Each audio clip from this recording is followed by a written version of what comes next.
আসসালামু আলাইকুম। আমি মোহাম্মদ আলামিন। আমি আপনাদের অত্র কুমিল্লা পলিটেকনিক ইনস্টিটিউটের মেকানিক্যাল ডিপার্টমেন্টের সেকেন্ড শিফটের একজন স্টুডেন্ট ছিলাম। আমি বর্তমানে ইউএসএ ইউনাইটেড স্টেটস অফ আমেরিকাতে কর্মরত আছি। সো আমি এখানে একটা ফাস্টফুড কোম্পানির ম্যানেজার হিসেবে কর্মরত আছি। সো আমি যখন আপনাদের এই ইভেন্টের সম্পর্কে জানতে পারলাম, সো আমার খুব ভালো লাগলো।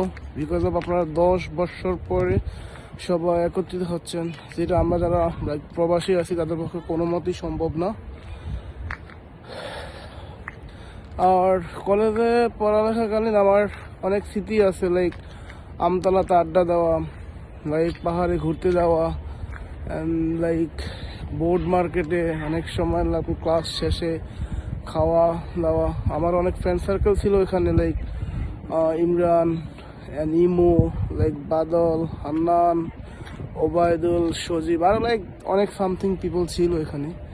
তো সবার সাথে অনেক হাসি ঠাট্টা মজা আছে, বাট ব্যক্তিগতভাবে আমার কারোর সাথে কোনো সময় ঝগড়া বিবাদ হয় নাই। সো আপনারা যারা প্রবাসীরা আছে তারা আপনাদের এই ইভেন্টে আসাটা খুব অসম্ভব হয়ে যায়। আমাদের স্বাদ থাকলেও অনেক সময় সাধ্য থাকে না আর কি। তো সব কিছু মিলিয়ে যারা আপনারা এইটার পিছনে এই অনুষ্ঠানটার পিছনে অনেক ত্যাগ তিতিক্ষা, আর্থিকভাবে যারা সহায়তা করছেন, যারা শ্রম দিচ্ছেন, যারা এটার পিছনে কাজ করার জন্য সবাই আমরা চাকরিজীবী ম্যাক্সিমাম। তো সব কিছু মিলে এটার পিছনে সময় দেওয়াটা অনেক টাফ হয়ে যায়। আর তারপরে যারা দিচ্ছেন, তো তাদের জন্য আমার মনে অন্তঃস্থল থেকে সাধুবাদ জানাই। আর আশা করব আপনাদের ইভেন্টটা অনেক সুন্দর হবে। আর আমার মেকানিক্যাল ডিপার্টমেন্টের ভাই বা বন্ধু সবাইকে বলতেছি, আপনারা সবাই আমার জন্য দোয়া করেন, আমি যেন ভবিষ্যতে আরও বহু দূর যেতে পারি। Thank you.